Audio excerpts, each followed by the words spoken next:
High, কেমন আছো সবাই? আমি দীর্ঘ প্রায় 2 or 3 ইয়ার্স পর মনে হলো যে মানে মনে হলো একা বসে আছি, কিছুই করণীয় না, একটা ভয়েস রেকর্ড করি, একটা ছোট্ট ভিডিও করি।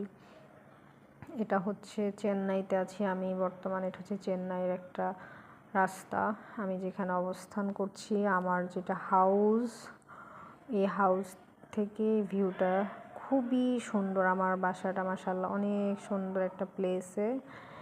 আমার মা ওই যে নামাজ পড়ছে। আমি আজকে 1 মাসের অনেক দিন হয়ে গেছে, বেশি টাইম ধরে আমি এখানেই আছি। এই বাসাটাতে আমার এই যে মোস্ট ফেভারিট প্লেস, বারান্দা, অনেক আলো বাতাস, প্রচণ্ড বাতাস আমার বাসাটা। নিচের এই পেয়ারা গাছটা যতগুলো পেয়ারা পাকতেছে আমি আসার পর থেকে, আমি আর আমার হাজব্যান্ডই খাচ্ছি। আর এই যে হসপিটালটা, এখানে আমি ট্রিটমেন্ট নিচ্ছি।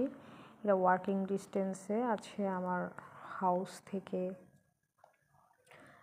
অ্যান্ড দেন আমার অনেক ভালো লাগে বারান্দাটাতে এসে বসে থাকতে। প্রচণ্ড বাতাস, প্রচণ্ড আলো বাতাস সম্পন্ন।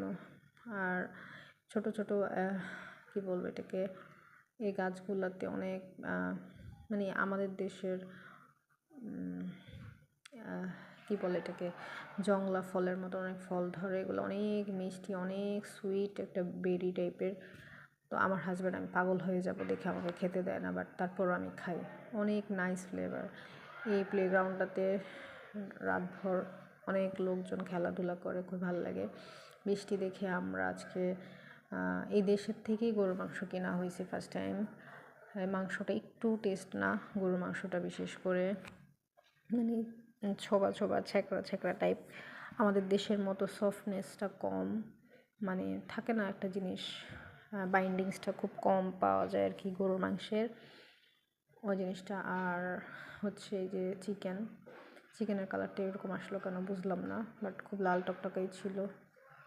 বাই দ্য ওয়ে, হাঁড়ি পাতিলগুলো কিন্তু আমাদেরই কোনো বাংলাদেশি ভাই বোনেরা রেখে গেছিলেন এই হাউসটাতে, নাহলে এদের দেশে এরকম পাতিল না।